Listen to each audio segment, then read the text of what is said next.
سلام، به کانال من خوش آمدین. ببینید عزیزای دل، چه یک هوایی سرد برفی هست. فکر میکنین در این هوا صبحانه چی میچسبه؟ بریم ببینیم امروز در کوکینگ وید ما چی میخوایم تهیه بکنیم.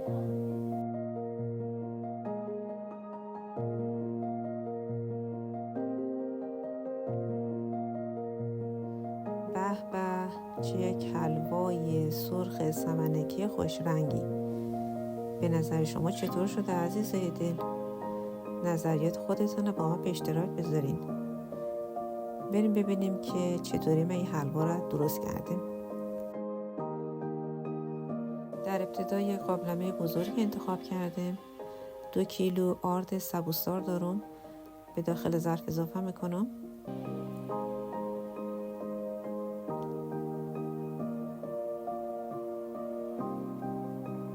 نوبت به آرد سفید میرسه. حدوداً 1 کیلو آرد سفید اضافه میکنم.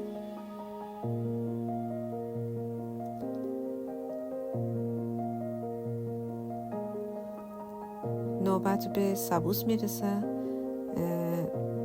در حدود 1 لیوان سبوس اضافه میکنم که شما اگه دوست نداشتین میتونید اضافه نکنین.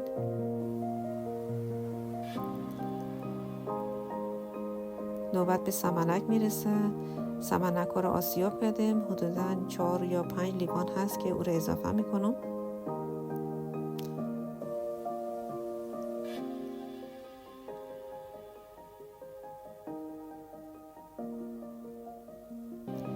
همه مواد خشک رو با هم دیگه ترکیب میکنم.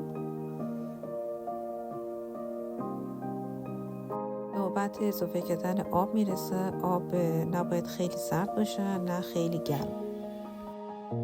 تقریبا 3 لیتر آب کم کم به مواد اضافه میکنم و با همزن هم میزنم.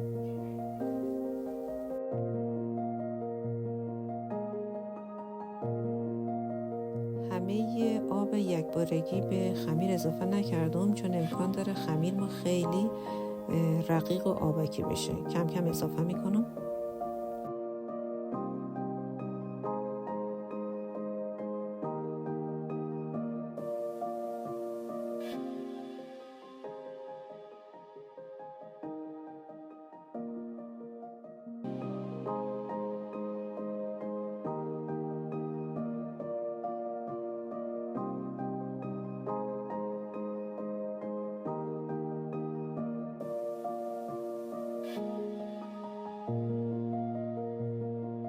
نوبت اضافه کردن روغن مایع میرسه. از 1 لیتر کمتر روغن رو به مواد اضافه میکنم و خوب هم میزنم. ناگفته نمانه عزیزای دل که دفعه اول من هست که دارم حلوای سرخ جور میکنم. از چند نفر از عزیزا و مادرجان خود پرسیدم و با توجه به همون امکاناتی که در خانه داشتم شروع کردم که حلوا رو درست بکنم. دیگه زور همزن من نمیکشه. کفگیر چوبی که دارم از او استفاده میکنم و اوقدر این خمیر باید هم بزنیم تا هیچ آرد کلوله داخلش باقی نمانه. مقدار آب اضافه میکنم. دوباره خمیر کمی سفت هست. حلوای سرخ جور کردن صبر و وقت زیادی به کار داره و باید قدر این خمیر هم بزنیم تا صاف و یک دست بشه. اگر آسیاب برقی در خانه دارین میتونین از آسیاب برقی استفاده بکنین تا سریعتر خمیر خوره یک دست بکنین. عزیزای دل، اما که در تصویر میبینین خمیر کاملا صاف و یک دست هست. غلظتش هم میبینید که نه خیلی سفت هست و نه خیلی شل و حالا آماده عزیز که ما رو روی حرارت بذاریم. اجاق ما روشن کردیم.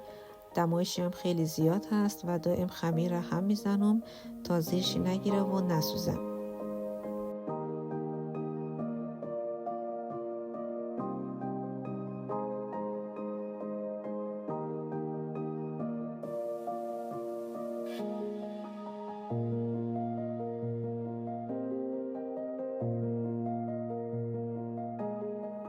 یک ساعت گذشته خمیر رنگش رو عوض کرده و در حال پخته شدن هست.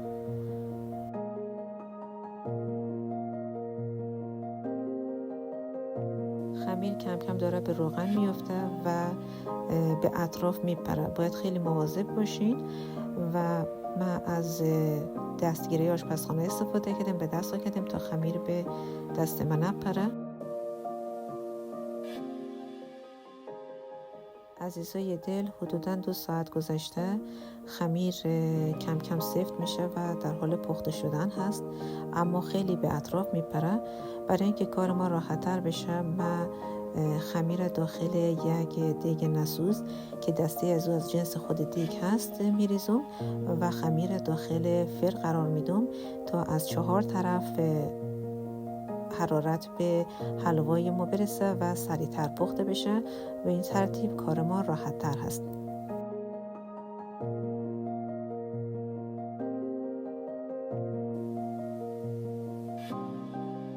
حلوا را من داخل فر میگذارم.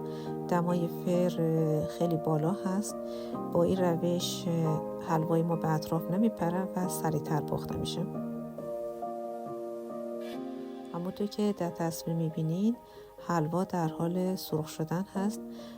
هر 5 دقیقه من ظرف از داخل فر بیرون میکنم و اطرافش کاملا هم میزنم، چون دمای فر بالا هست و اطراف حلوای ما سریع برشته میشه. اگه او رو هم نزنیم امکان داره که بسوزه.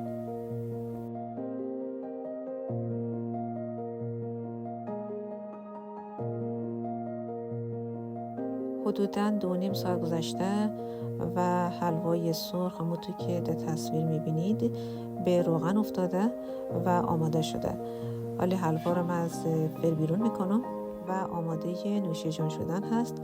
اگر از ویدیو من خوشتان آمد مرا با لایک و کامنت و سابسکرایب حمایت بکنید.